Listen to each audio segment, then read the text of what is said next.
जब हम भजन करने बैठते हैं, माला जपने के लिए बैठते हैं, तो कौन कहता है कि तुम अकेले रहते हो? 108 मन के तुम्हारे साथ हर पल हर घड़ी रहते हैं। जिन 108 मनके को पकड़कर तुम भगवान का भजन करती हो, और अगर 108 मनके को पकड़कर भजन नहीं भी करती हो और भगवान शंकर को अगर एक लोटा जल चढ़ाती हो, श्री शिवाय नमस्तुभ्यम का जाप करते हो, या भगवत स्मरण में कैसे भी डूबे हुए रहते हो, तो आप अकेले नहीं हो। जिस भगवान की हम आराधना कर रहे हैं, हम यदि राम की आराधना कर रहे हैं, हम यदि कृष्ण की आराधना कर रहे हैं, हम यदि दत्त की आराधना कर रहे हैं, हम यदि देवी की आराधना कर रहे हैं, तो हम अकेले नहीं रह सकते। हमारे साथ वो देव अधिदेव महादेव हर पल हर घड़ी हर क्षण रहता है।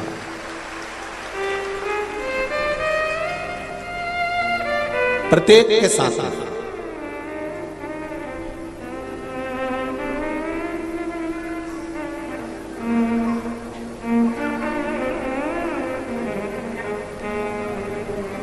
यहां जितने भी लोग बैठे हैं, इनको बैठना आता है।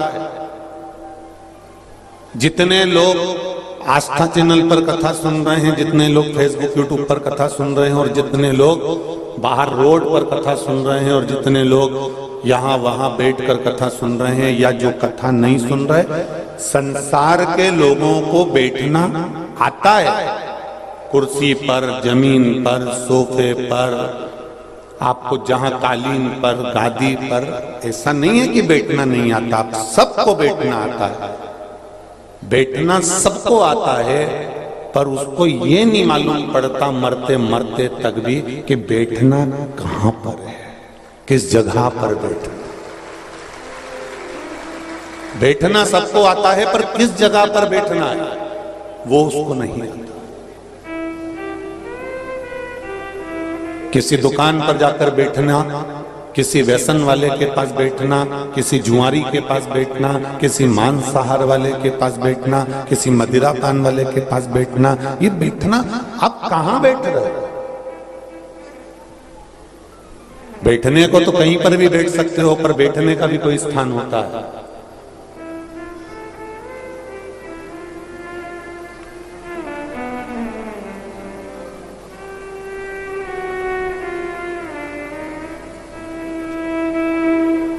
कौवे को मोती खाने को दोगे तो वो मोती नहीं खाएगा, मोती नहीं चुगेगा।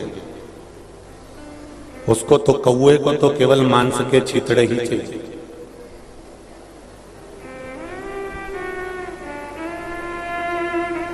कौवे को केवल मांस के छितड़े चाहिए।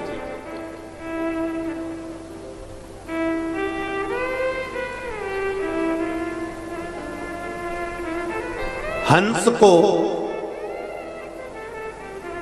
अगर आप मांस के चित्र दोगे तो हंस नहीं खाएगा। हंस को केवल मोती ही चाहिए। शेर भूखा मर जाएगा, पर घास जम के बोलो नहीं खाएगा।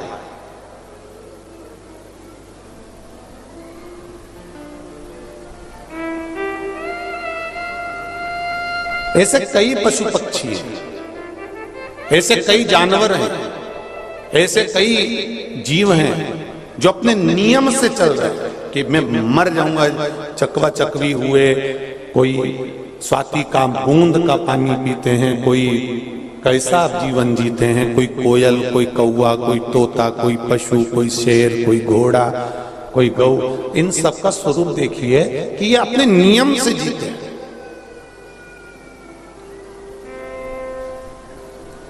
शेर भूखा मर जाए पर घास नहीं खाता, दूसरे का करा हुआ शिकार पड़ा रहेगा, नहीं खाएगा। कौवा मोती नहीं चुगता, हंस मांस नहीं खाता। इन सबने भले कितना भी घोर कलयुग आ गया हो, पर इन्होंने अपना नियम नहीं बदला। बस आज के जमाने में नियम केवल मनुष्य ने बदला। इसको तो जो मिल जाए वो सब खा जाए। इसका कोई ठिकाना नहीं।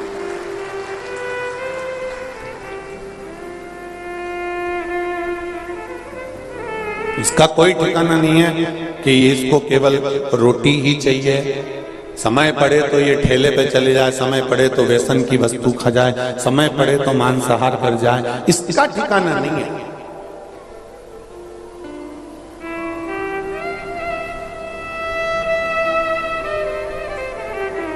अच्छा, शेर दिखता है तो तुमको लगता है कि शेर है सामने और अपने को भय लगता है कि आक्रमण कर देगा। सांप है तो आप उसको देखकर दूर हट जाओगे, शेर है तो उसको देखकर दूर हट जाओगे, जानवर है तो उसको देखकर तुम दूर हट जाओगे कि ये मेरे पर घात कर सकता है, ये मुझे काट सकता है, ये मुझे विष उगल सकता है, ये मुझे नुकसान पहुंचा सकता है। पर मनुष्य को कैसे पहचानोगे कि ये मुझे नुकसान पहुंचाएगा कि नहीं पहुंचाएगा, इसके साथ रहूं कि नहीं रहूं, इसके साथ मैं काम करूं कि नहीं करूं, इसको कैसे पहचानोगे?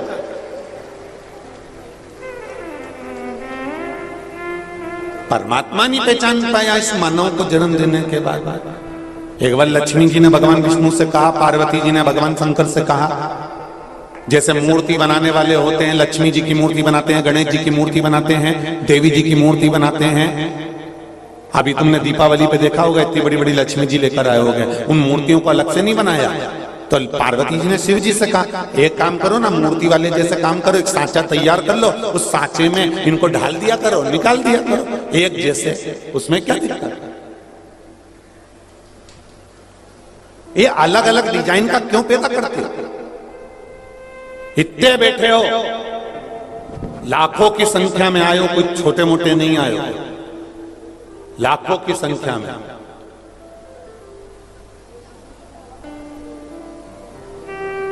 रात को 3 बजे कोई हमारे वो आशीष जी कर रहे थे कि कोई वीडियो कॉल वो कर रहा था, फेसबुक पे लाइव चला रहा था रात को 3 बजे, तो मालूम पड़ा था कि रात को 3 बजे पूरी रोड भरा चुकी थी। जरा विचार करिए, पंडाल की तो जाने दीजिए, पंडालों को तो जाने दो, रात को 3 बजे से लोग लगातार आ रहे हैं और लगातार आकर पूरी रोड, नल्ले के सामने जो पेड़, उसकी ओटली, उसकी बाउंड्री, जहां जहां मिल गई जगह वहां जगह संभाल संभाल के, अब तो इतने चतुर हो गए कि इनको मालूम है कि भीड़ ज्यादा है तो झोला में दरी भी रख रख के लाए हैं, इतने चतुर हो गए।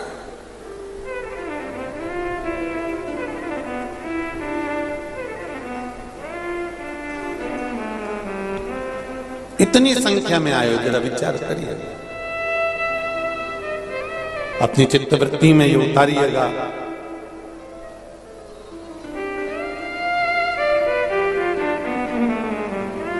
कि हम मानव की देह तो प्राप्त कर ली है, इतने लोग बैठे हुए हैं, एक दूसरे का चेहरा देखकर बताना कोई एक दूसरे से नहीं मिलता, सबकी डिजाइन अलग अलग है। जरा विचार करना, मेरे परमात्मा ने इतने बनाने में कितना समय लगाया होगा।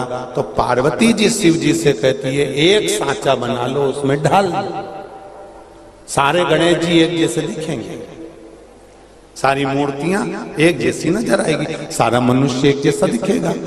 इतने में पार्वती जी से शिव जी ने कहा, मैं प्रयास कर रहा हूं सांचा बनाने का, तो फिर क्यों नहीं बनाते? ये नए नए डिजाइन के क्यों पैदा कर देते हो? शंकर जी बोले, हर बार सांचा बनाने का प्रयास करता हूं कि अब की बार सही पुतला बन जाएगा, इसके जैसे दूसरे बनाना चालू कर दूंगा। पर जन्म देने के बाद उसको जब पृथ्वी पर भेजता हूं, माता के गर्भ में उल्टा लटका रहता है, दोनों मुष्टिकाएं बंद होती है और कहता है, मुझे गर्भ से बाहर निकाल दो, मैं भजन करूंगा, भजन करूंगा, और गर्भ से निकलकर मैं तो भोजन करूंगा, भोजन करूंगा चालू हो जाता है। तो बड़ा सोचना पड़ता है।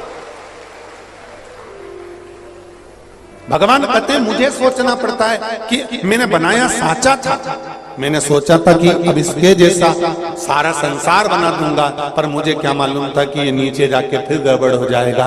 भेजा था भजन के लिए, लग जाएगा भोजन में, भेजना था सत्संग में, पहुंच गया सिनेमा में।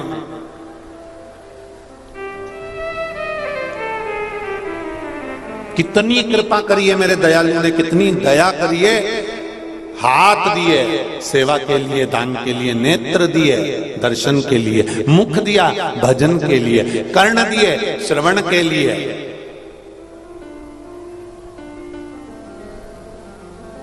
तो एक व्यक्ति ने पूछ लिया, गुरुजी फिर ये पेड़ भी तो उसी ने दिया है। तो हमने कहा दिया, उसमें क्या दिक्कत है, शरीर पूरा उसने बनाया है तो पेट भी उसने दिया। तो गुरुजी पेट भरने के लिए कुछ तो करना पड़ेगा। तो हमने कहा इस व्यासपीठ से हमने कभी मना करी कि तुम काम मत करो? बोलो रीजी जी, कभी बोला? हमेशा एक बात बोलिए, कर्म करते रहो, कर्म में अग्रण्य रहो, मेहनत करते रहो, मेहनत में अग्रण्य रहो।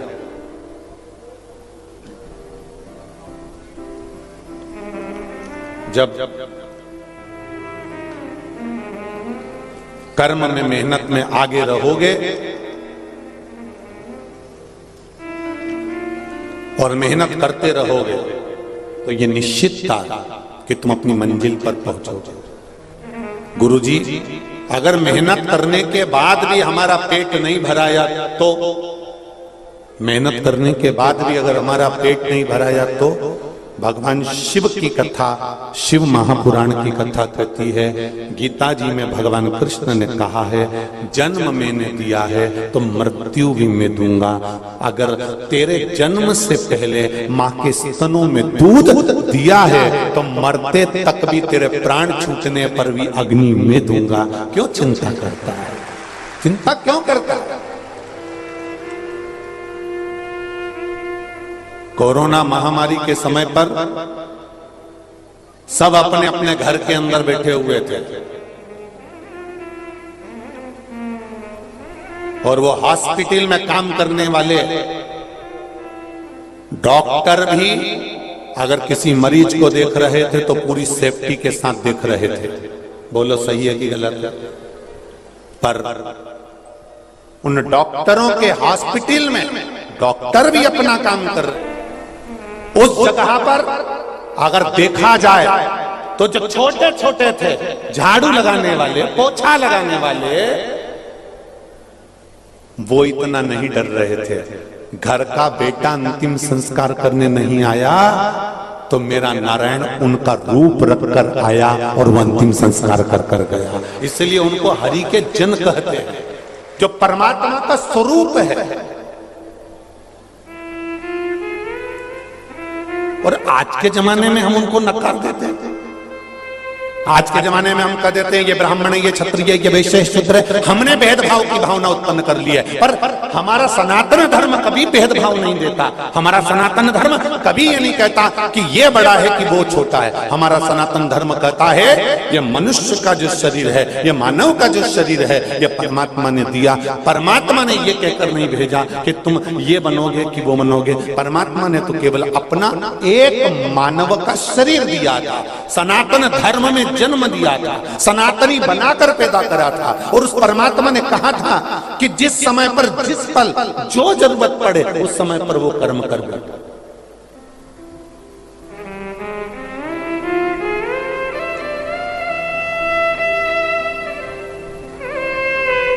जैसे आपके और हमारे बीवी बच्चे हैं, क्या उनके बीवी बच्चे नहीं थे? वो भी तो संभालते थे, वो भी तो शमशान तक लेकर जाते थे, वो भी तो एम्बुलेंस चलाते थे।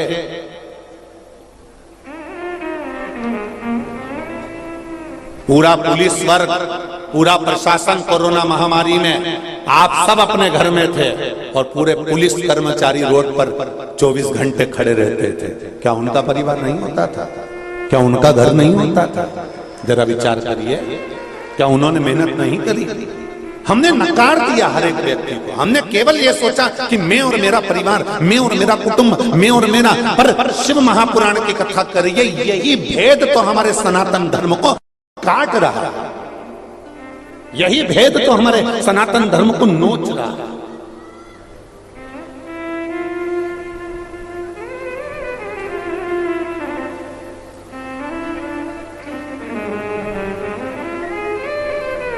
सबसे बड़ा सुख है हमारी एकता में, सबसे बड़ा आनंद है हमारी एकजुटता, हमारा संगठन।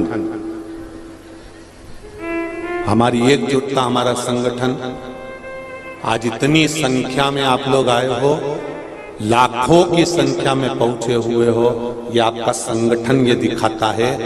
और एक बात और कहना चाहूंगा आज इस व्यासपीठ से, जब आप इतनी संख्या में आए हो तो रायपुर के कई लोग तो अपने घर से निकलना नहीं चाह रहे थे, तो भी आधी रात को आके 10 बजे के बाद अपनी पत्नी को गाड़ी पे लाकर देख रहे हैं आखिर ये हो क्या रहा है।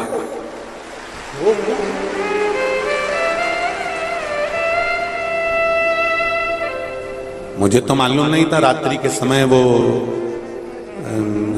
विकास उपाध्याय जी के यहाँ शिव जी का मंदिर है, तो बाबा के मंदिर का दर्शन करने के लिए हम गए थे। तो वहां से आते आते हमारा एक नियम है, 7 दिन की कथा में एक दिन हम जो लोग ठहरते हैं उनसे मिलने जाते हैं। अब 5 दिन की कथा में कल का ही दिन था। हमने बसंत जी से कहा जरा चलिए, और आए, मिले। तब मालूम पड़ा कि पूरी रोड पर जितने दिन में है उतने रात को 11 बजे तक, और क्या सेवादार सेवा दे रहे थे, ना जाने कौन कौन सी संस्थाओं के नाम बोलूं, मैं गाड़ी में तो पढ़ भी नहीं पा रहा था। ऐसी ऐसी संस्थाएं, ऐसे ऐसे मंदिर वाले, ऐसी ऐसी समितियां, कोई पोहा बांट रही है, कोई खिचड़ी बांट रही है, कोई चाय बांट रही है, कोई समोसा बांट रही है, कोई कचौड़ी, कोई पूड़ी, कोई सब्जी, कोई चाय, पूरी संस्था वो रोड से लेके यहाँ रोड तक सब दूर, और लोग इतने प्रेम से खा रहे हैं, इतने प्रेम से आनंद ले रहे हैं। शायद रायपुर के इतिहास में ये नजारा फिर नहीं देखने को मिल सकता, शायद।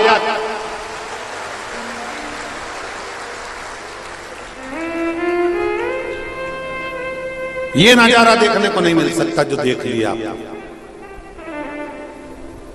ये आपकी एकता में जो आनंद दिखाया है, आपके स्वरूप ने जो आनंद दिखाया है, तो लोगों को भी हृदय में उमंग उत्पन्न हुई कि हम भी चल के देखें आखिर शिव पुराण में है क्या। जो नी भी जाते थे वो भी एक नजारा देखने के लिए, भले कुछ नहीं, अपनी अपनी छतों पर लोगों ने टेंट लगवा लिए, और टेंट लगा लगा के, कुर्सी लगा लगा कर नजारा देखा, कथा श्रवण करी, भक्ति का। भले थोड़ी सी कथा उनके कानों तक पहुंची, पर पहुंची तो सही। इसमें जीवन की सार्थकता है, इसमें आनंदता है,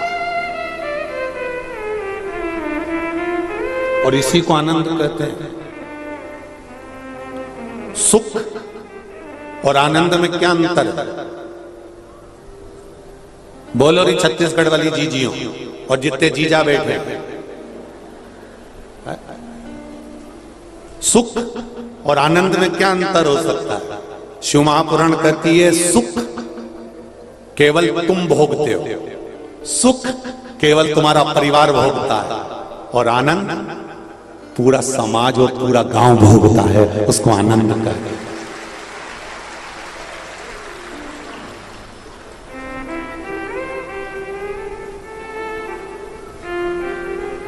तो बसंत कुमार जी ये कथा को छोटे रूप में भी करा सकते थे, कह सकते थे गुरुजी हम कथा करवाएंगे तो हम हमारे हॉल में सुनेंगे, हमारे घर में सुनेंगे, तो वो सुख था, वो केवल सुख था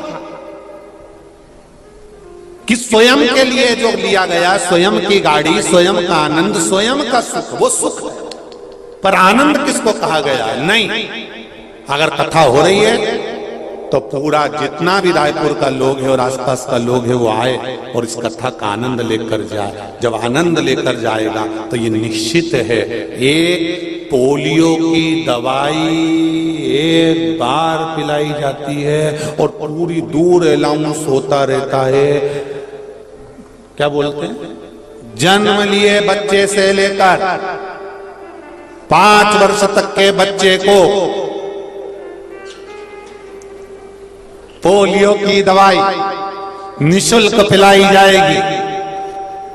जो बच्चा पोलियो की दवाई नहीं पिएगा वो हाथ पैर से विकलांग, बोलो बोलो जम के, हो जाएगा।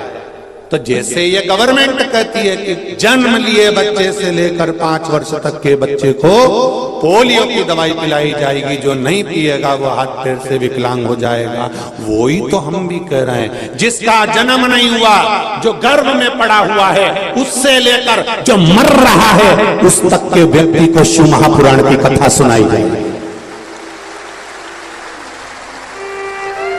पोलियो की दवाई नहीं पियोगे तो हाथ पैर से विकलांग हो जाओगे, और शिव महापुराण की कथा नहीं सुने तो अपनी चित्त वृत्ति से अपने सनातन धर्म से भी तुम विकलांग हो जाओगे। इसलिए सुनो और अपने जीवन में धारण करो। ये जीवन का रसतत्व देने वाली है, ये आनंद देने वाली है। क्या मिला है?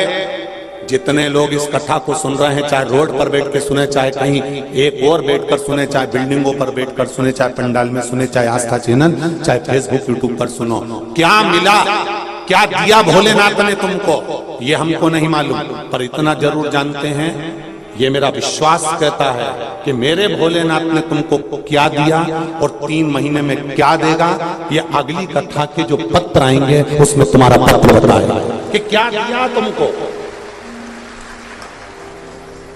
शिवजी ने क्या प्रदान करा तुमको।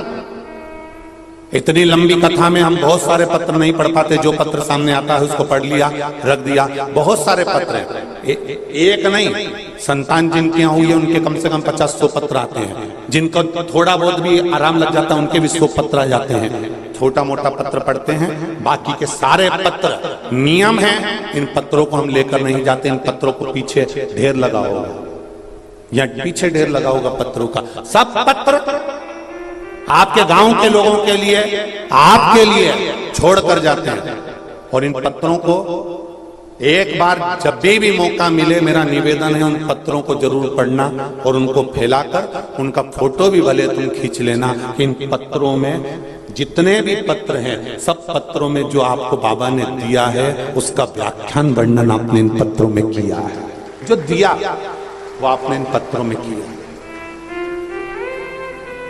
दिया, सब यहीं पड़े।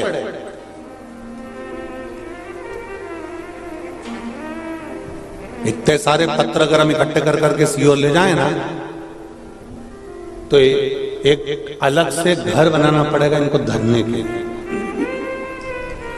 ये अलमारी मलमारी में आने वाले नहीं है, इनको रखने के लिए एक अलग से घर बनाना पड़ेगा, इसमें रखते जाओ रखते जाओ रखते जाओ रखते जाओ।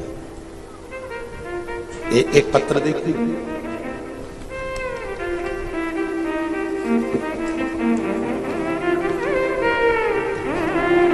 उन्होंने अपने पति का फोटो भी लगाया है, वो फोटो भी देख लीजिए। और आस्था चैनल पर, टीवी पर, एलसीडी पर आप लोग इस फोटो को भी देखें, जिन्होंने अपने पति का फोटो भी लगाया। गुरुजी में विजेता अभिषेक बहुरिया, नागपुर महाराष्ट्र से, जहां बैठे हो हाथ हिलाइए, जहां भी बैठे हो हाथ हिलाइएगा।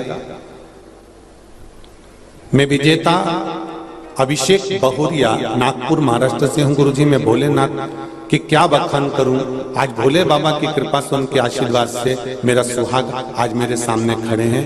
मेरे पति की तबीयत 16 जनवरी 2022 को अचानक इतनी खराब हो गई कि उनको तुरंत नागपुर अस्पताल में भर्ती करना पड़ा। आईसीयू में सीरियस कंडीशन में डॉक्टरों ने उनका चेकअप करके बताया कि उनका लीवर सिरोसिस हुआ है, लीवर लगभग 70% खराब हो चुका है, जल्दी ही उनका ऑपरेशन करना होगा, लगभग 30 लाख खर्च लगेंगे। गुरुजी उस वक्त कुछ समझ नहीं आ रहा था कि हम क्या करें, और हमारे पास इतने पैसे भी नहीं थे कि हम ऑपरेशन करा सकें। फिर मैं अपने पति को अपनी मम्मी के यहाँ रायपुर ले आई। गुरुजी यहाँ आकर मुझे मेरी बड़ी माँ ने आस्था चैनल पर अपने शिव महापुराण कथा बताई और पशुपति व्रत के बारे में बताया, 1 लोटा जल तथा 1 बेलपत्र का उपाय बताया। गुरुजी फिर मैंने पशुपति व्रत करना अपने मायके में ही चालू कर दिया। रोज 1 लीटर जल लाती और जल चढ़ाकर पति को जल देती और शिव जी का चढ़ा हुआ बेलपत्र खिलाती। गुरुजी मुझे पशुपति नाथ की व्रत की 3 सोमवारी हुए थे कि जांच कराने को वापिस लेकर गए और नागपुर में फिर जांच कराई तो मेरे पति का लीवर 40% तक अच्छा हो चुका था। शिव की कृपा, 40% तक लीवर अच्छा हो चुका था और गुरुजी भोले बाबा की कृपा से आखिरी सोमवार के व्रत मेरे पति का लीवर में और सुधार हो गया और डॉक्टर की रिपोर्ट जो हमेशा खराब आ रही थी अब सब अच्छी आना चालू हुई। मैं और मेरे पति आज इस भूमि को नमन करने के लिए आए हैं। ये शिव है, पति का फोटो भी लगाया है उन्होंने, फोटो। ये शंकर योग घड़ी, तेरी कृपा बिना न हिले एक भी लेते हैं श्वास तेरी कृपा से तनु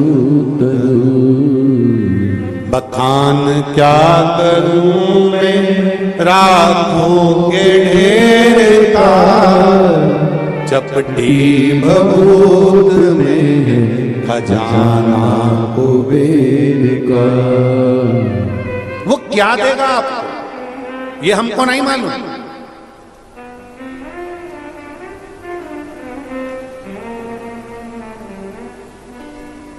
और फिर निवेदन करते हैं, ना हमको चमत्कार करना आता है, ना हमको मंत्र साधना आती है, ना हमारे पास में कोई बेल ना बहुती, हमारे पास तो केवल एक ही है सारी समस्या का हल, एक लोटा जल। वो भी हमें दूसरे के हाथ का नहीं, स्वयं चढ़ाइए, स्वयं खाएंगे, स्वयं का पेट भराएगा,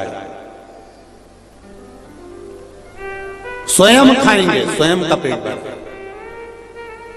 स्वयं भजन करेंगे, भजन का बल भी स्वयं प्राप्त हो। अपने लिए करो, अपने लिए,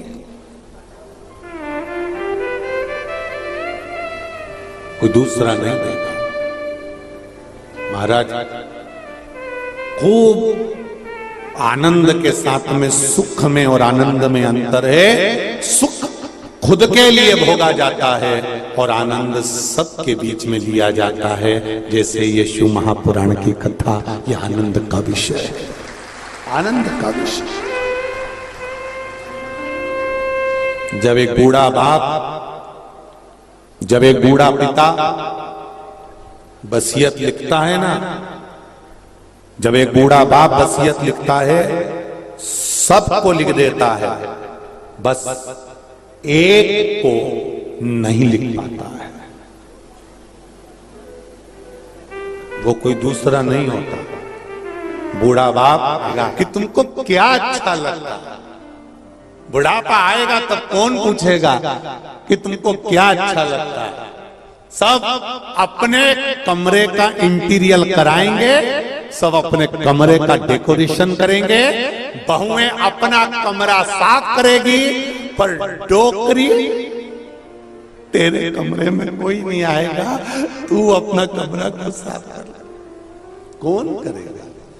और जितना सुंदर कमरा बहू का, बेटों का और घर के बुजुर्ग का कमरा, तुम सब, आवाज नहीं आ रही क्या? आ रही है ना? ठीक है। कौन पूछ रहा? कौन जाना? किसने जाना? कौन जाना? एलईडी बंद है क्या? चल रही है? बस ठीक है। पीछे आवाज नहीं जा रही है, उधर आवाज नहीं जा रही है, देखिए उस साइड से आवाज नहीं आ रही है क्या? पीछे आवाज खोलिए।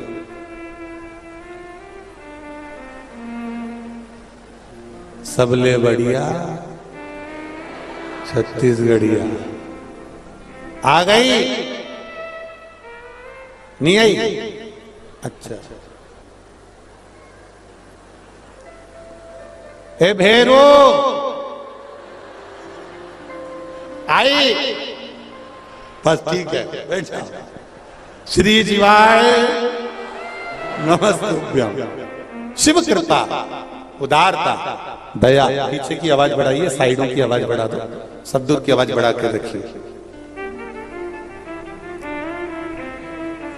रात को 3 बजे के आए, ठंडी हवा भी चली होगी, कान थोड़े से दिक्कत है, तो थोड़ा आवाज थोड़ा बढ़ा के रखो। और हे, आज तो विराम का दिवस है, आनंद के साथ आप सब श्रवण करो अपने जीवन की सार्थकता। अवस्था आपको अवस्था आपको यहां वहां भटकाएगी, परंतु शिव कथा कह रही है सबको वसीयत लिखी जाएगी पर अपने लिए वसीयत नहीं लिखी जाएगी। शिव पुराण कह रही है, शंकर की कथा कह रही है। इसलिए जो तुम कमा रहे हो, कमाने की मना नहीं है, खूब मेहनत करो, दिल से करो, जितने तुम्हारे शरीर की कैपेसिटी है उससे ज्यादा करो, मना नहीं है। खूब कमा और जितना कमा सकते उतना कमा, पर निवेदन है उस कमाई का थोड़ा सा अंश अपने ऊपर भी खर्च करते चलो, जिससे तुम्हारा जीवन सार्थक होता है। सार्थक।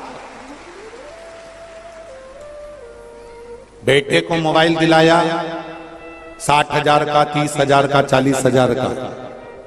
बेटी को मोबाइल दिलाया 30, 40, 50,000 का।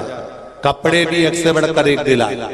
पर एक बुजुर्ग माता पिता अपने बच्चों को सब कुछ देते चले जाते हैं और खुद उस सुख को नहीं भोग पाते हैं। मोबाइल लेंगे तो बेटा बस 5-10 हजार का ला देना, मेरे को दे देना, मेरे पास छोटा सा है, वो चल रहा है, आवाज आ रही नहीं आ रही, उसको कोई मतलब नहीं। बस वो हमेशा करता है तो दूसरे के लिए करता है। करो करो अपने बच्चों के लिए, हम वो भी मना नहीं करते, करो, पर थोड़ा अपने लिए भी करिए।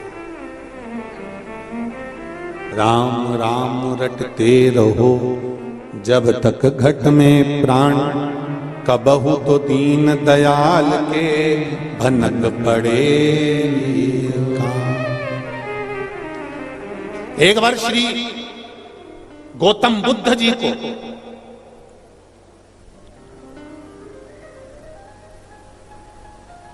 गौतम बुद्ध जी के मन में एक भाव उत्पन्न हो गए।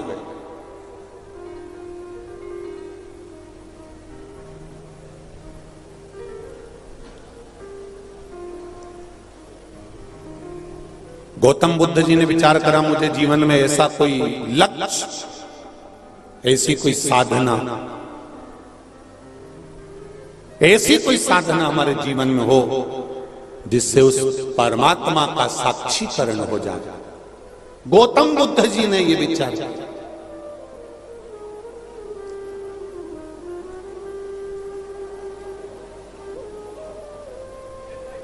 और गौतम बुद्ध जी ने यह विचार करा कि ऐसी कोई तप साधना, ऐसा कोई साधना करा जाए, ऐसी कोई साधना करी जाए जिससे परमात्मा का साक्षीकरण हो जाए, परमात्मा का साक्षी तत्व हमारे सम्मुख में आ जाए।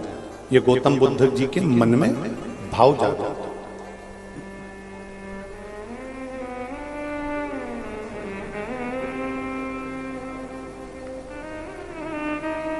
जरा ध्यान दीजिएगा कथा की ओर।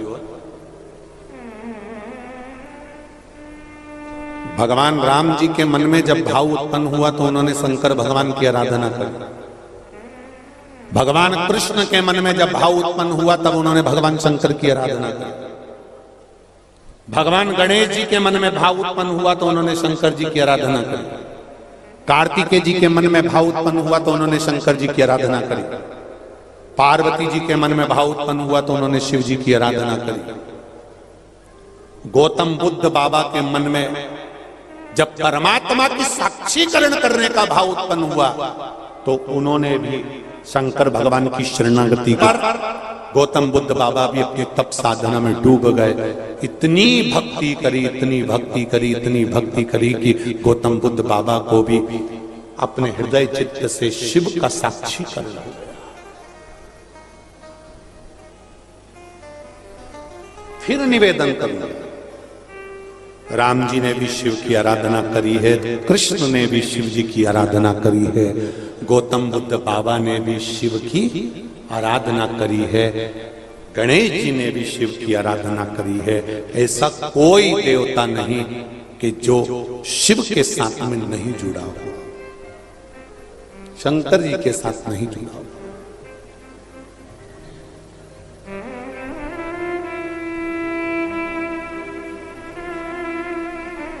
कभी गौतम बुद्ध बाबा का जीवन चरित्र भी हमको बताता है कि गौतम बुद्ध बाबा भी काशी में गए तो एकांत में जाकर उन्होंने साधना करना प्रारंभ कर दिया। जब हम भी तीर्थ में जाएं, सत्संग में जाएं, कथा में जाएं, भजन में बैठे तो थोड़ी शरणागति एकांत की धारण करें। एकांत की शरणागति धारण करें और उसका सुख अपने आप प्राप्त हो। बस उसकी भक्ति, उसका स्मरण। एक कथा बड़ी सुंदर आती है शिव महापुराण में। देवता और राक्षसों ने मिलकर मंथन करा और मंथन में सबसे पहले गौ माता निकली और गौ माता के बाद में जो निकला वो विष निकला और वो विष शिव जी के पास में भेजा गया। पार्वती जी ने कहा, प्रभु आप अगर विष पियोगे तो ये अमृत जो निकलेगा वो किसके लिए है? शंकर भगवान ने कहा, विष अगर देवताओं ने मेरे पास में भेजा है तो मैं विष पीने को तैयार हूं, अमृत देवता पी लेंगे। कभी विचार करिए कि भगवान विष्णु ने विष का प्याला शंकर भगवान के पास क्यों भेजा? भगवान विष्णु ने वो विष का प्याला अपने पास क्यों नहीं रखा? क्योंकि जैसे हमारे घर में चूहा मारने की दवाई लाओ, पेड़ पौधों पे छिड़कने की दवाई लाओ, तो उस पे लिखा रहता है बच्चों के हाथ से ऊंची रखना।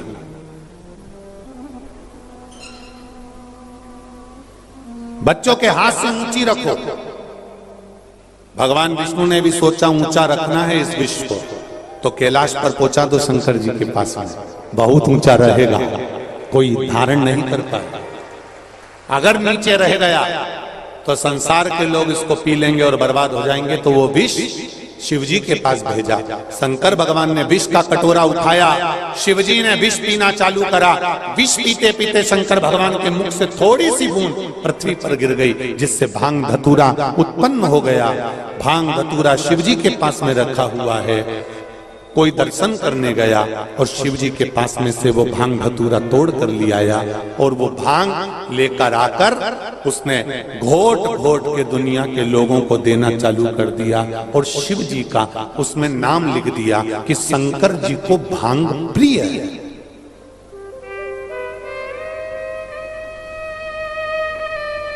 ये इतनी बड़ी 24,000 श्लोक की शिव महापुराण की कथा है। गीता प्रेस गोरखपुर की शिव महापुराण की पोथी आपको कहीं पर भी मिल जाएगी, आप ले लीजिए।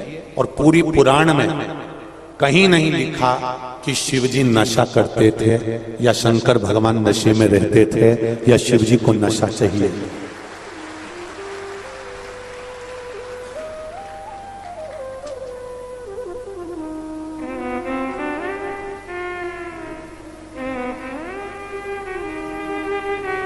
गीता प्रेस गोरखपुर की, अरे कितनी कितनी सुंदर बात है। गीता प्रेस गोरखपुर की शिव महापुराण की किताब, पोथी, ग्रंथ, कथा आपको मिल जाएगी कहीं पर भी। आप उसको ले आइए और पढ़िए। और कहीं पूरी पुराण में, कहीं शिव महापुराण के अंतर्गत कहीं अगर लिखा हो कि शिव जी नशा करते थे, शंकर भगवान नशे में रहते थे, तो जरूर बताना। किसी पुराण में, चाहे भागवत हो, रामायण हो, गीता हो, किसी पुराण में शिव जी के नशे का वर्णन नहीं है साहब। वो तो दुनिया के लोगों को नशा करना था, इसलिए शिव जी का नाम बदनाम कर दिया उन्होंने। शिव को नशे में कारण भांग पियोगे तो घर के लोग मना करेंगे, तो तुमने क्या कह दिया? शंकर जी का प्रसाद, शंकर जी, शिव जी की बूटी है, शिव जी के पास। शिव जी से पूछा, आप भांग पीते हो? शिव जी बोले नहीं। नशा करते हो? नहीं।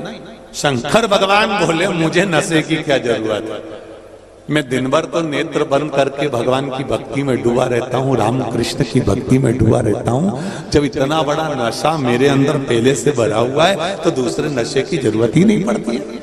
क्या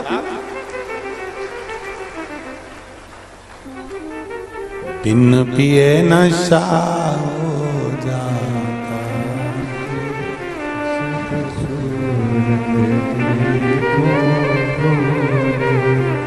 शिव का भक्ति का नशा, भजन का नशा कोई कम होता है? बैठकर आज कथा के विराम दिवस में भगवान शिव जी से प्रार्थना करें, दिल की बात देवाधिदेव महादेव से कहें, मेरे ओघड़दानी, मेरे शिव, मेरे भोले बाबा, मेरे त्रिकालदर्शी, मेरे कैलाशी, मेरे अविनाशी भगवान शिव, मन की अभिलाषा पूर्ण कर भक्ति का संचार करिए, आपके चरणों की भक्ति दीजिए। श्री शिवाय नमस्तु, श्री शिवाय नमस्तु, श्री शिवाय नमस्तु, श्री शिवाय नमस्तु, श्री शिवाय नमस्तु। भोला सब दुख काटो मारा, ओ भोला सब दुख काटो मारा।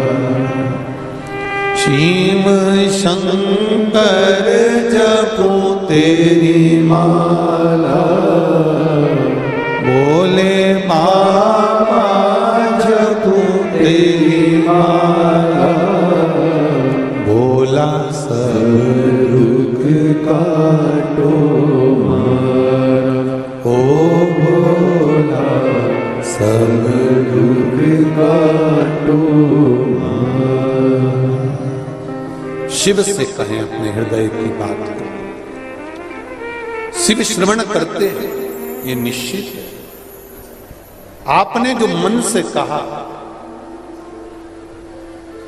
शिव पुराण कहती है, मंथन में विष निकला, वो विष शिव जी को भेजा है। शंकर भगवान ने कहा मैं नशा नहीं करता, ये भांग मेरे पास में पड़ी हुई है, क्योंकि मेरे मुख से जो विष गिरा था उसकी जो बूंदें नीचे गिरी हैं उससे उत्पन्न हुई है। नवयुवक बेटा बेटियों को सीख दी है मेरे भोलेनाथ ने कि नशा ये भांग या गांजा या मदिरा का नशा मूल नहीं है। नशा होता है परमात्मा की भक्ति का नशा, और वो नशा का दर्शन करना है तो यहां कर लीजिए। ये शिव कथाई का तो नशा है। यहां इतने लोग कथा श्रवण करने आए हैं, लाखों की संख्या में लोग यहां पहुंचे हैं, ये शिव कथा का ही तो नशा है। शंकर जी की कथा का रस तत्व क्या है? शिव महापुराण की कथा का नशा क्या है?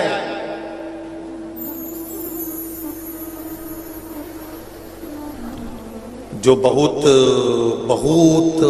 वीआईपी होते हैं ना, वो दूसरे को अगर नाचता हुआ भी देखेंगे तो उनके मन में आएगा, बताओ कैसे पगले जैसे नाच रहे, इनमें तो अक्ल ही नहीं है। आप में भी कई लोग एक दूसरे को नाचता हुआ देखेंगे तो कहेंगे बताओ कैसे नाच रहे हैं, पता नहीं पागल मागल हो गई, क्या हुआ। पगलापंती नहीं है, ये शिव जी के प्रति जो विश्वास जागृत हुआ है ना, वो विश्वास यहां झलक रहा है, वो विश्वास यहां दिख रहा है।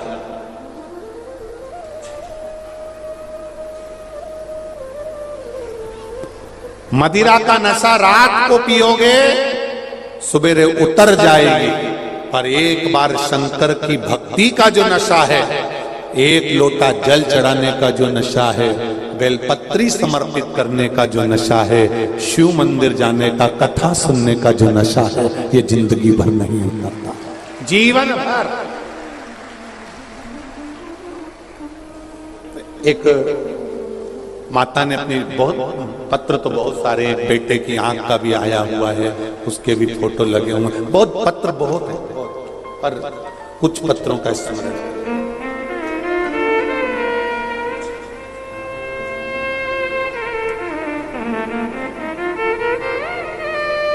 मेरा नाम संस्कार धानी, जबलपुर से आई हूं। कहीं बैठी हैं संस्कार धानी? कहीं बैठी हो तो हाथ हिलाइएगा। जहां कहीं भी बैठी हो दोनों हाथ जरूर हिलाइएगा। मेरा नाम संस्कार धानी है। मैं जबलपुर से शिव महापुराण की कथा सुनने रायपुर आई हूं। गुरुजी, मैं 12 वर्षों से शुगर, बीपी, अन्य बीमारियों से पीड़ित हूं। गुरुजी, मैंने दिल्ली, इंदौर, नागपुर, जबलपुर में इलाज करवाया। डॉक्टर की बार बार जांच के उपरांत भी कोई संतोषजनक रिपोर्ट नहीं आती थी। 2020 को मैंने आस्था चैनल पर देखा कि शिव महापुराण की कथा चल रही है। गुरुजी, मैंने लगातार शिव महापुराण की कथा सुनना चालू किया। गुरुजी, आपने तो बताया था पशुपति व्रत, 1 लोटा जल और 1 बेलपत्र, शिव जी को जल चढ़ाती, बेलपत्र लेकर आती और उस बेलपत्र को सुबह शिव जी के मंदिर के सामने ही शिव जी का शिवलिंग देखकर उसको खा लेते। गुरुजी, रायपुर आने के पहले 8/11/2022 को सारे टेस्ट करवाए। रिपोर्ट आने पर डॉक्टर ने कहा तुम्हारी सारी रिपोर्ट नॉर्मल आई है, अब तुम्हारा बीपी और शुगर भी लेवल में आ गया। ये शिव है। संस्कारी धानी जबलपुर बैठी है। उनने रिपोर्ट भी लगाई है पूरे डॉक्टरों की, आप देख सकते हैं। साथ में रिपोर्ट भी लगाकर भेजी है। और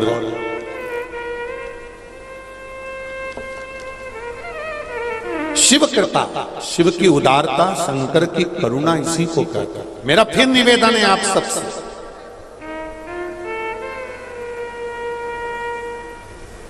ये नहीं कि 2-3 महीने मंदिर जाओ, जाते रहो उसके दरवाजे। कई लोग सोचते हैं हम 3 महीने से मंदिर जा रहे हैं, हम 4 महीने से जा रहे हैं, हम 5 महीने से मंदिर जा रहे हैं, हम 6 महीने से मंदिर जा रहे हैं। एक निवेदन आप सबसे करूंगा, किसी की फाइल बड़ी मोटी होती है तो भगवान को भी पढ़ने में थोड़ा समय लगता है और दुख काटने में भी समय लगता है। पढ़ेगा, काटेगा, अब जाते रहो उसके द्वारा।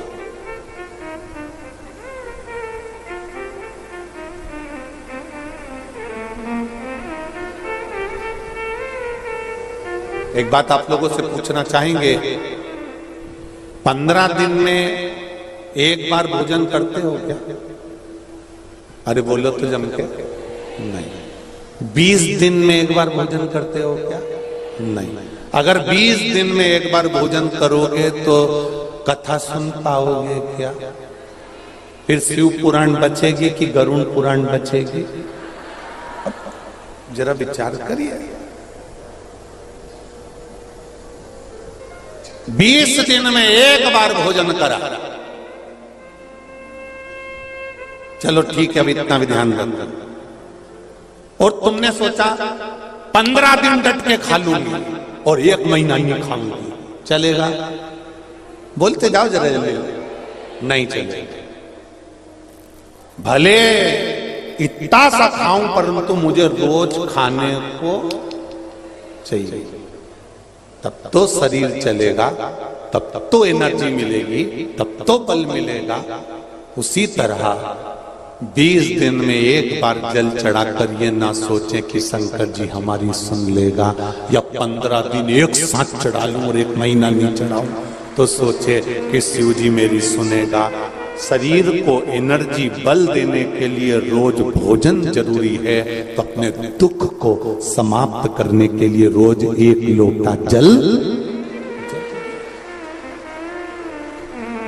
3 महीना चढ़ा लिया, 4 महीना चढ़ा लिया, ये विचार मत रखना कि अब नहीं चढ़ाऊंगी, अब मैंने इतने दिन चढ़ा के देख लिया, अब मैंने 1 महीने से चढ़ा रही हूं, मैं 3 महीने से चढ़ा रही हूं, मैं 4 महीने से चढ़ा रही हूं, मैं 6 महीने से चढ़ा रही हूं। नहीं नहीं नहीं, रोज जाओ उसके दरवाजे पर, रोज पहुंचो, रोज उसकी चौखट पर जाइए, रोज उसके द्वार जाइए,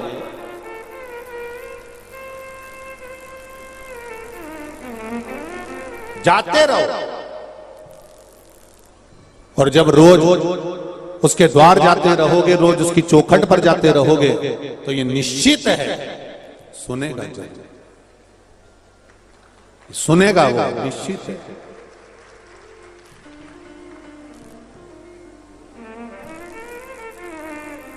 वो सुनेगा जरूर, ये निश्चित था। तेरे मंदिर में आना मेरा काम है और मेरी बिगड़ी बनाना तेरा।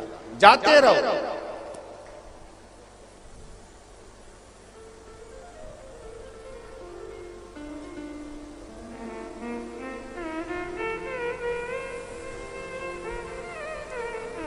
एक माता जी ने मैसेज भेजा है सीओ, गुरु जी को बोल देना, अब तो कह दिया है उनने कि भीड़ ज्यादा है, कथा में मत आओ। हम 6 महीने से इंतजार कर रहे थे, उसका क्या हुआ? गुरु जी से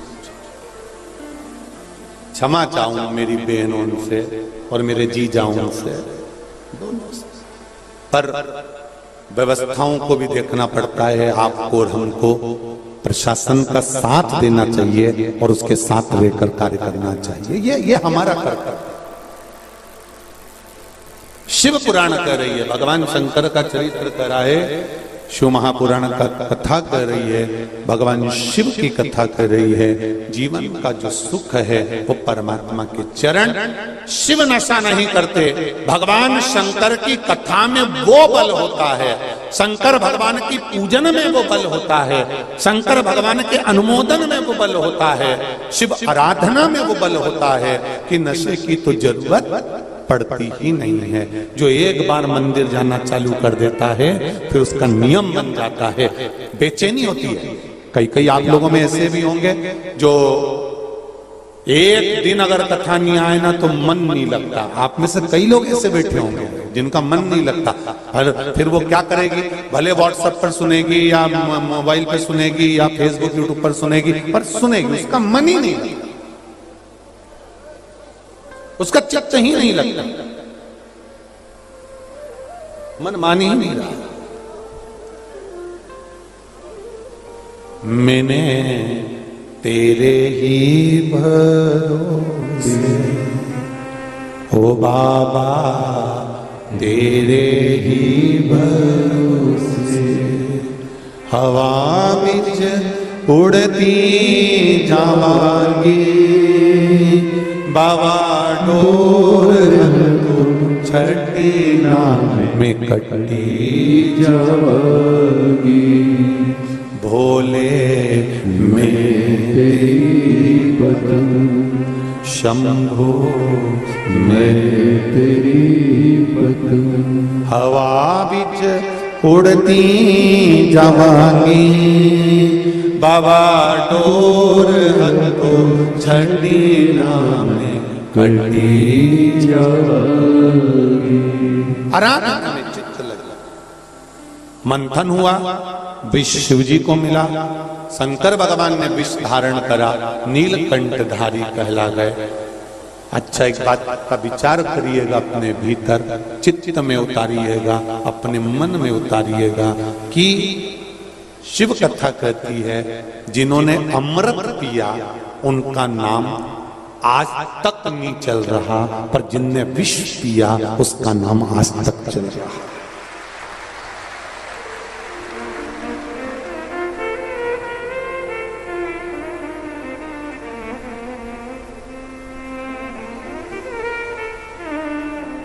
जिनने अमृत पिया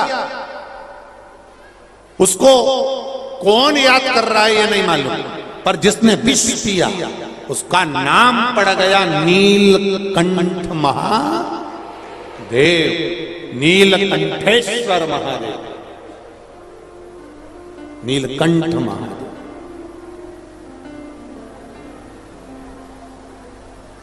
उसका नाम पड़ गया नीलकंठ महादेव, नीलकंठेश्वर महादेव।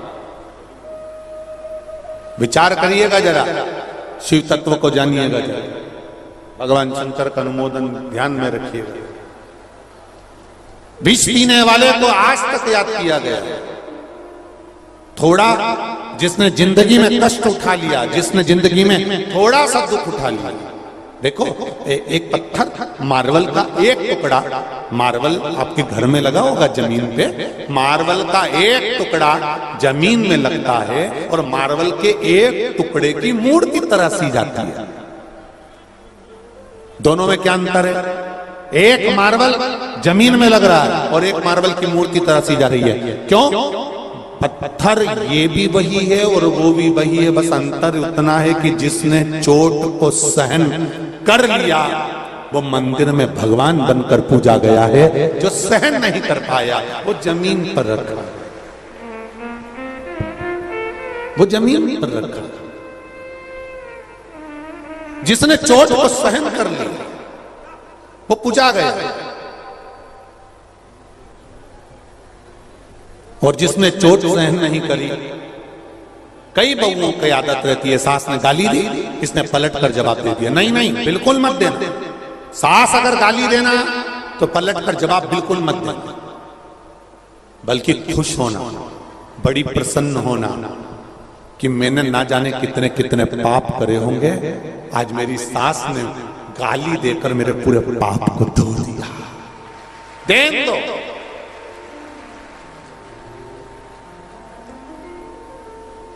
देन दो।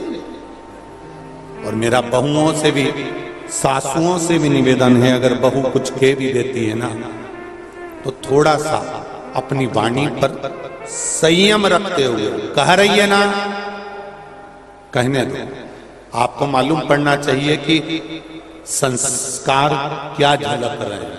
आपको कहकर बताने की जरूरत नहीं, आप शब्द कहने की जरूरत नहीं, कह दिया ना, क्या होगा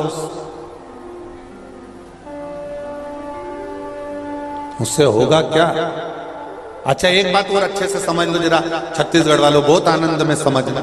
कोई आपको गाली दे देगा तो आपका आधा किलो वजन कम हो जाएगा क्या? जम के बोलो जरा। नहीं, जो कपड़े पहने हो वो फट जाएंगे क्या? नहीं। अगर गाली देने से, अपशब्द कहने से, ताना देने से 24 घंटे आपकी बुराइयां निकालने से आपका कुछ बुरा हो रहा है क्या? नहीं, कुछ नहीं होगा। जितनी बुराइयां निकाली जाएगी उतने ही आप चमकते चले जाएंगे, आगे बढ़ते चले जाएंगे। निकाल,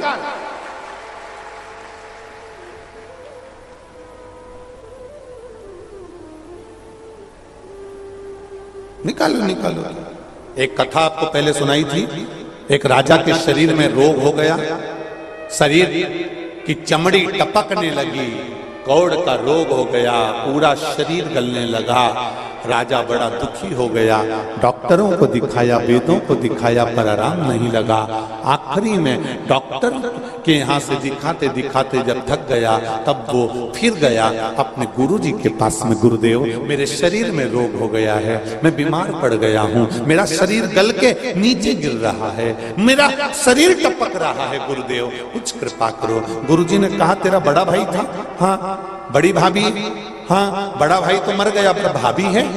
गुरुजी बोले, जहां भाभी सोती है उसके कमरे के बाहर चुपचाप से दरी बिछाकर सो जाना, किसी को मत कहना, तू ठीक होना चालू हो जाएगा, किसी को बोलना मत, ही जा सो।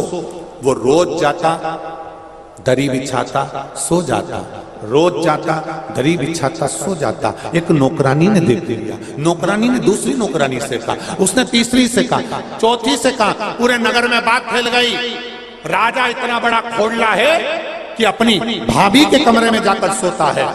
लोगों ने अपशब्द कहना चालू कर दिए, ताने देना चालू कर दिए, गालियां देना चालू कर दी, आड़ा टेढ़ा बोलना चालू कर दिया। धीरे धीरे धीरे धीरे राजा का शरीर ठीक हो गया। गुरुजी के चरणों में जाकर बोला, गुरुदेव मैं ठीक हो गया, मैं ठीक। पर गुरुदेव सारे डॉक्टरों की दवा काम नहीं आई, आपने केवल भाभी के कमरे के बाहर सोने का बोला और मैं ठीक हो गया। ऐसे कैसे हो गया? गुरुजी ने कहा, राजन तेरा पाप बहुत बढ़ गया था, उस पाप को कम करवाने के लिए पूरे नगर में तेरी बुराई करवाई है। जितना लोग तुझे गाली देंगे, अपशब्द कहेंगे, ताना देंगे, तू उतनी जल्दी ठीक हो जाएगा। गुरुदेव आपकी कृपा, कोई बुराई करे, अपशब्द कहे, ताना दे, गाली दे, आड़ा टेढ़ा बोले, जितने आड़ा टेढ़ा बोलना बोलने दो, जितना अपशब्द कहना कहने दो, जितनी गाली देना देने दो, जितनी गलतियां निकालना निकालने दो। आप अपनी मस्ती में आगे बढ़ते चले जाओ, बढ़ते जाओ, आप उन्नति की सीढ़ी पर बढ़ते चले जाओगे। गाली देने वाला, ताना देने वाला, अपशब्द कहने वाला अपने आप नीचे नीचे नीचे नीचे दबता चले जाएगा। कितनी बार बुराई करोगे, कितनी बार अपशब्द कहोगे, कितने बार ताने दोगे? व्यक्ति एक बार देखेगा, 2 बार देखेगा, 3 बार देखेगा, चौथे बार लोग ही कह देंगे इनकी तो आदत पड़ी हुई है गाली देने की, अपशब्द कहने की, ताना देने की। आग लगे बस्ती में, जरा अच्छे से बोलो रे धान का कटोरा वाला, आग लगे बस्ती में और अपन रहो क्या, किसको रोइए, चादर तान के सोई। और जो जितना जितना आड़ा टेढ़ा बोले उसके सामने उतना जोरदार सुरमा लगा के चाहिए, उतने क्यों बोल बोल अपने कई दिक्कत। मैं तो चली वृंदावन राणा, मेरे तो भाग जगे, तेरे महलों में आग लगे, मुझे क्या करना, क्या करना उससे? अभी तुम भी रोज रोज कथा सुनने आई होगी, तुम्हें भी देख के लोग कह रहे होंगे अपने आप को कितनी हीरोइन बन रही है। हमसे कह रही है कि इधर बैठ जाओ, उधर बैठ जाओ, और बेच तांग तांग के इधर उधर घूमती फिर रही है। तो रुक तो जा, अभी कथा हो जाने दे, 5 दिन बाद तो फिर देख जे मान।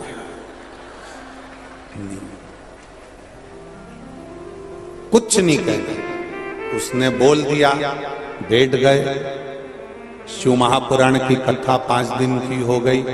किसी के मन में कोई भेद हो, कोई विवाद हो, कार्यकर्ताओं के मन में एक दूसरे के प्रति कहीं कोई गलत बात आ जाए, तो शंकर जी की कथा जैसी पूरी हो, अक्षतम केशवम जैसे ही हो, वैसे ही कह देना मैंने 5 दिन की कथा का जो भी पाप कर्म हो, कहीं गलत बोल दिया हो, गलत सोच लिया हो, गलत विचार कर लिया हो, सब छोड़ दो और फिर वापिस मेरा ध्यान का कटोरा एक हो जाए, ऐसा करता बस, और कुछ नहीं।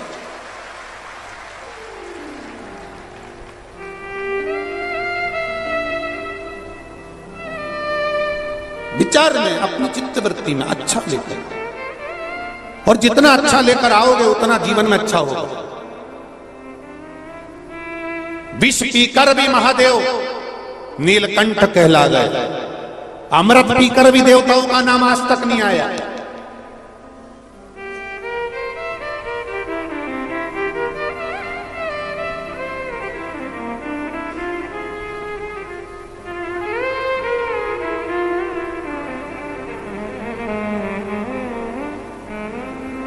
पीछे बैठोगे तो सुख में रहोगे, आगे बैठोगे तो थोड़ा तकलीफ में रहोगे। एक जैसे बैठना पड़ता है। कैमरे वालों का कोई भरोसा नहीं कब लिया तुरंत, और पीछे वाले तो इतनी मस्ती में बैठते हैं, बैग के अंदर जो रखा रहता है धीरे धीरे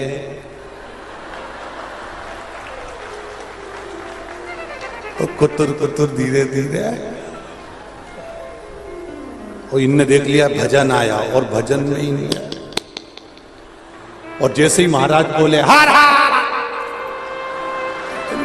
पीछे पीछे वालों को मालूम नहीं पड़ता, तो आगे जो बैठे नहीं उनको बड़ा ध्यान रखना पड़ता है। और जैसे ही कैमरा सामने आया वैसे पड़ोसी भी कौन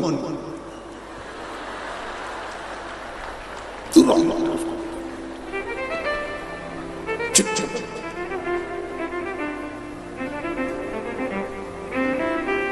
बहुत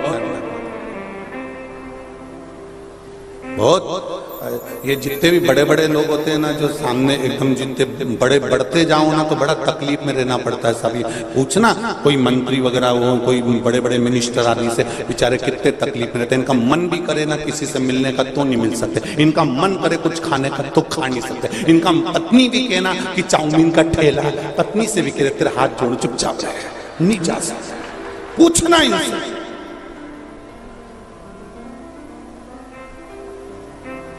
हम हमारी के ट्रेन में बाथरूम के लिए भी नहीं जा सकते, वहीं कैमरा लेके खड़े। हे भगवान, अब बाथरूम का गेट बंद कर के एक सेल्फी, तो हम भी कहते बंद तो कर ले, ये पहले बंद हो जाए फिर सेल्फी ले। अब बहुत छोटे रहिए, बहुत छोटे। जो ज्यादा बड़ा होता है उसको बहुत सुनकर चलना पड़ता है। घर में दो बहुएं होती है, एक बड़ी एक छोटी। बड़ी को बहुत संभल कर चलना पड़ता है, संभाल कर परिवार चलना पड़ता है। छोटी काम करे तो ठीक, नहीं करे तो ठीक, अपने कमरे में जाके सो जाए तो ठीक। सास से क्यों कि वो छोटी काम नहीं कर रही तो एक ही बात कहती अभी छोटी है।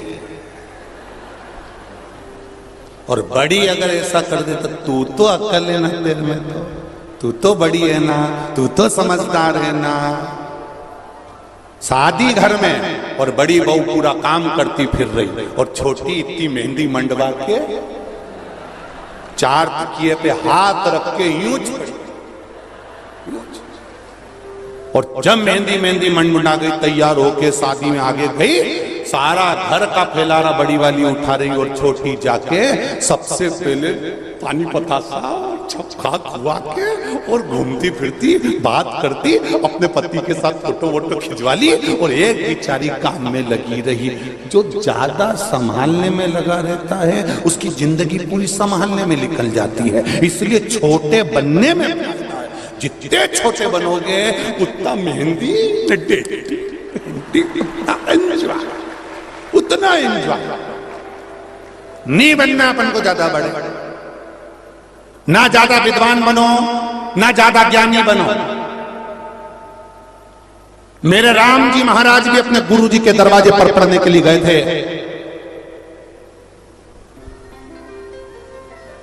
तब एक शिष्य ने गुरुदेव से कह दिया था, आप कहते हो यह परमात्मा है, तो फिर आपके दरवाजे पर पढ़ते क्यों हैं? राम जी सामने बैठे हैं और शिष्य कहते हैं गुरुदेव आप कहते हो यह परमात्मा है। भय प्रकट कृपाला दीन दयाला कौशल्या हितकारी, हर्षित महतारी मुनि मनहारी, अद्भुत रूप निहारी, लोचन अभिराम तनु कंसा निज आयु।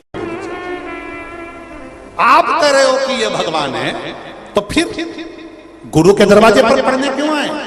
क्या इनमें विद्वत्ता नहीं है? क्या ये विद्वान नहीं है? क्या ये ज्ञानी नहीं है?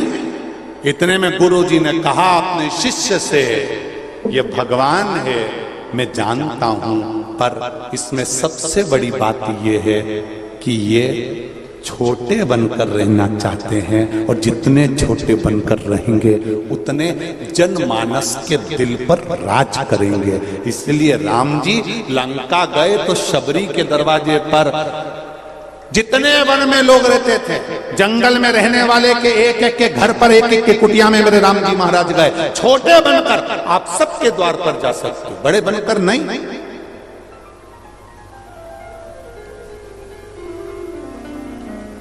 हम सुहेला में कथा करने गए, एक किसी भक्त ने कहा आप हमारे घर आना, हम सुहेला में उनके घर गए तो उनका दरवाजा छोटा सा, इतना छोटा सा, दरवाजे पे 2 दिए लगे हुए थे और दरवाजा बहुत छोटा सा। जरा सीखो, आज के दरवाजे बड़े बड़े हो गए, पुराने घर के दरवाजे छोटे होते थे। क्यों? वो पुराने दरवाजे हमको सीख देते थे, कितने भी बड़े परिवार की लड़की आ जाए, कितने भी करोड़पति की बहू आ जाए, हमारे घर में झुक के चलना सीख जाए। नहीं झुकेगी तो माथा भड़क के झुकेगी। इसलिए दरवाजा छोटा होता था तो बहुओं को भी नीचे झुककर चलना पड़ता था।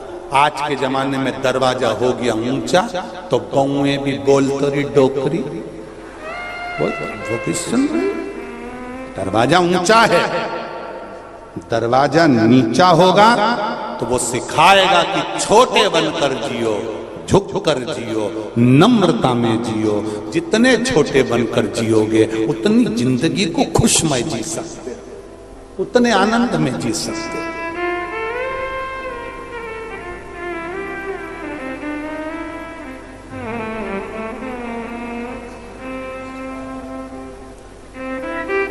शिव जी समय आया, शंकर भगवान की जो आनंदमय लीला थी वो लीला का गुणगान हुआ।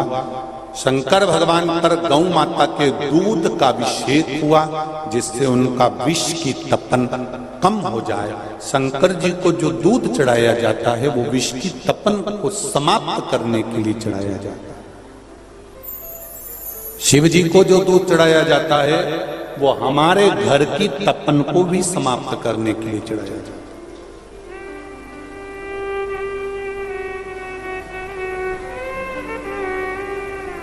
और एक बात बहुत अच्छे से जीवन में उतारना, शंकर भगवान ने कभी ये नहीं कहा कि मुझे 5 लीटर दूध चढ़ाओ या 4 किलो दूध चढ़ाओ या 10 किलो चढ़ाओ। कहीं लिखा पढ़ा तुमने? कहीं पढ़ा हो तो जरूर बताना कि शंकर जी ने कहा कि मुझे 10 किलो चढ़ाओ कि 11 किलो चढ़ाओ।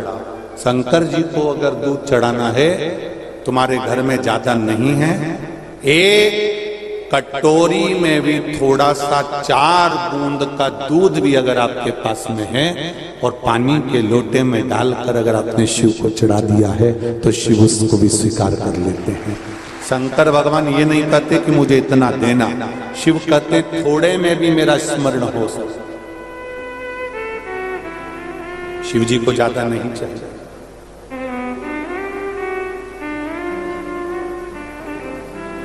थोड़ा दो पर दिल से दो। एक बेलपत्री शंकर भगवान को दो पर दिल से। और एक बेलपत्री चढ़ाते समय तुम्हारे मन में यह भाव उत्पन्न हो जाना चाहिए कि एक बेलपत्री का वृक्ष मैं जरूर लगाऊंगी। इसलिए लगाऊंगी क्योंकि मैं मरकर भी चली गई तो मेरे भोलेनाथ को मेरे लगाए हुए वृक्ष की बेलपत्र कोई भी चढ़ाता रहेगा, इसलिए लगाता। एक बेलपत्र शिव जी को दे रहे हो तो वो दिल ज्यादा नहीं चाहिए। शंकर भगवान पहले के जमाने में तो बेलपत्र चढ़ी रहती थी, सब चढ़ा रहता था, पड़ा रहता था, कोई आता था तो उठाता था। आज के जमाने में तो शंकर जी के मंदिर में बेलपत्र ढूंढना ही मुश्किल पड़ जाता है। जो चढ़ा के जाता है वो दूसरे की उठा के ले जाता है, खा जाता है, क्योंकि औषधि है, औषधि।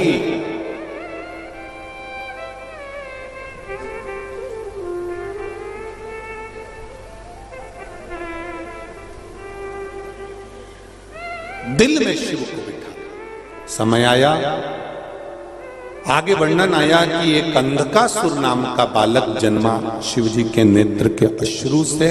और वो जो बालक जन्मा था वो बहुत उत्पाती था, इसलिए उसको समुद्र में डाल दिया गया था। उसका नाम अंधकासुर हो गया। अंधकासुर ने भी ब्रह्मा जी से वर मांग लिया था कि मैं वर दीजिए, जिस दिन मैं अपनी माता को गलत दृष्टि से देखूंगा उस दिन मेरे प्राण चले जाए। पराये धन को और पराई स्त्री को कभी भी गलत दृष्टि से मत देखो।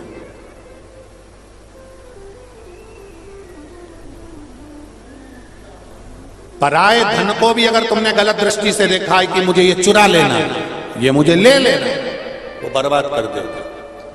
और पराई स्त्री को भी गलत दृष्टि से मत देखो, उसके स्वरूप को गलत मत मानो। प्रत्येक भारत की भूमि पर जन्म लेने वाली जितनी माताएं हैं, उन सब नारी शक्ति में कहीं ना कहीं में माता पार्वती का स्वरूप है, ये जानकर नमन करते हैं। जानकर उसका एक स्वरूप हमारे यहाँ।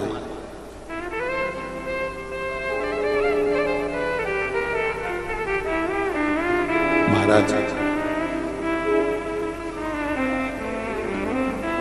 अंधकासुर ने अपने दूतों से पूछ लिया कि मेरे को विवाह करना है, सबसे सुंदर नारी कौन है, उससे मैं शादी करूंगा। सबसे सुंदर स्त्री, सबसे सुंदर नारी, सबसे सुंदर कन्या। इतने में अंधकासुर के पार्षदों ने कह दिया, दूतों ने कह दिया, जो बहुत सुंदर थी उसको तो शंकर जी लेकर चले गए। तो क्या हुआ? शिव तो बूढ़े हैं, उनके जन्म का कौन को मालूम कि कब जन्म हुआ तो कब मृत्यु होगी। राम जी महाराज प्रकट हुए, उनके शरीर छूटा। भगवान कृष्ण का जन्म हुआ, उनका शरीर छूटा। जितने देवताओं का चरित्र निकाल कर देखना, निकाल लीजिए। जो जन्म लिया वो मरा, उसके प्राण गए। चाहे आप रामकृष्ण परमहंस, चैतन्य महाप्रभु, ध्रुव, प्रहलाद, गौतम बुद्ध, महावीर स्वामी, ऋषभ देव जी, रविदास जी, मीराबाई, कर्माबाई, तुकाराम, जितने जन्म हैं उनके जाने का भी चरित्र है। पर कहीं ये चरित्र कहीं लिखा हो तो मुझे जरूर भेजना कि शंकर भगवान का जन्म हुआ था और शंकर भगवान प्राण भी छोड़े थे या मरे थे या प्राण छूट गए होंगे। वो ना तो जन्मा है और ना वो मरा है, वो तो स्वयं प्रकट है। इसलिए उसका नाम देवाधिदेव महादेव शंभू है। उसको लोग शंभू कहते हैं। शंभू का मतलब क्या होता है? स्वयं भू। शंभू का मतलब क्या? बोलो बोलो, जम के बोलो जरा। स्वयं भू। उसको लोग शंभू कहते हैं। स्वयं भू है, वो स्वयं प्रकट हुआ, ना जन्म लेता है ना वो मरता है। इसलिए अमरनाथ की गुफा में बैठकर भी अमर कथा सुना देता है। दुनिया में केवल एक है जो मरने वाले को भी गुरु मंत्र देकर, तारक मंत्र देकर उसको भी तार देता है। वो केवल देवाधिदेव महादेव, क्योंकि मरे ही नहीं, प्राण छूटे ही नहीं, अजर अमर है, वो जाता ही नहीं। छत्तीसगढ़ की ये पावन धरा पर जो शिव महापुराण की कथा चल रही है, जितने श्रोता भाई बहन आस्था चैनल पर, फेसबुक, यूट्यूब पर कथा सुन रहे हैं और जितने छत्तीसगढ़ की भूमि पर सुन रहे हैं, मैं आपको नमन करता हूं।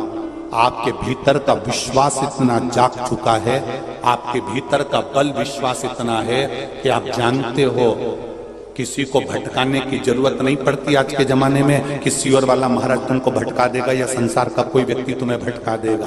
सब पढ़े लिखे हो, सब दो रोटी खा रहे हो, सब आनंद की जिंदगी जी रहे हो, तुम्हें मालूम है कि तुम्हारा अच्छा और पूरा किस चीज में है। इसलिए निवेदन है, शंकर के मंदिर में एक लोटा जल चढ़ाना कोई प्रपंच नहीं होता, कोई ढोंग नहीं होता, दिखावा नहीं होता। ये हृदय का विश्वास है कि शिव को प्रकट कर, ये आपका विश्वास। कई लोग कहते हैं शिव मंदिर में जाने का बोलते हो, आप गुरुजी बोलते हो कि शंकर जी के मंदिर जाओ, शंकर जी के मंदिर जाओ, शंकर जी के मंदिर जाओ। कभी नहीं बोलते कि शिव हो रहा। क्या करेंगे? अभी इतने सारे आ गए, सब हिल गए। तुम सियोर आते हो तो वहां भी हिल जाते हैं। कहा करोगे? आप कहते हो शिव मंदिर जाओ, क्यों कहते हो? हमारा एक निवेदन, हमने अपनी जिंदगी में बचपन में देखा, आपने भी बचपन में देखा होगा जितनों ने बचपन में देखा है इस कथा को सुनकर हाथ जरूर उठाना। एक चुंबक को दूसरे लोहे के साथ चिपका के रख दो 2-4 दिन, 8 दिन, 15 दिन, फिर चुंबक हटा दो, जो लोहे का कण है ना उसको फिर फेर के देखना, वो भी दूसरे को खींचना चालू कर देता है। किस किस ने देखा, जरा हाथ उठा। देखा सबने? ये चुंबक का गुण है, रखो। ये हमने बचपन में देखा, जो बचपन में देखा वो हमने इस व्यासपीठ से कहा। एक चुंबक दूसरे लोहे को चिपका लेती है, 15-20 दिन तक चिपका के रखने के बाद चुंबक को हटा दो, चुंबक का गुण उस लोहे में आ जाता है, फिर वो लोहा दूसरी चीज को खींचना चालू कर देता है। उसी तरह आप शिव रूपी चुंबक के पास जाकर चिपको तो आप स्वयं दूसरे को भी आप शिव की शरण में ला सकते हो। ये बल है आप, भक्ति ही आपके पास है, भजन ही आपके पास है। महाराज अंधकासुर के प्राण हरने के लिए माता पार्वती जी को जो गलत दृष्टि से देखा, पार्वती जी ने प्राण हर लिए। शिव जी ने काल भैरव के रूप में अवतरित होकर काल भैरव बनकर इस अंधकासुर के प्राणों को हरा। आगे जो चरित्र आया है भगवान शंकर की पावन कथा कर तत्व ग्रहण करते हुए वर्णन किया गया कि जीव की जो अनंतता आनंदता है वही शिव। 12 ज्योतिर्लिंग का चरित्र करते हुए वर्णन किया गया सोमनाथ जी का। कहा कि चंद्रदेव को काया का जब रोग हो गया था, बहुत भटक रहा था, तब उस जगह पर भगवान शिव से प्रार्थना करी गई और सोमेश्वर महादेव के रूप में शंकर जी ने आकर काया ठीक करी। शिव जी का नाम सोमेश्वर महादेव पड़ गया। अगला वर्णन आया मल्लिकार्जुन कार्तिकेय बाबा रुष्ट होकर गए, तो जब रुष्ट होकर जाते हैं तो शिव जी माता पार्वती जी के साथ में उनको मनाने के लिए जाते हैं।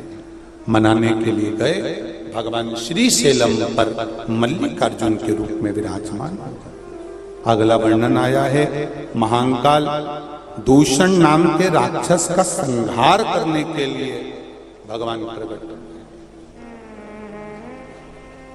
भगवान के प्रागट्य का कारण दूषण नाम के राक्षस का संहार। दूषण नाम के दूषण नाम के राक्षस के संहार के लिए भगवान महाकाल बनकर प्रकट हुए हैं।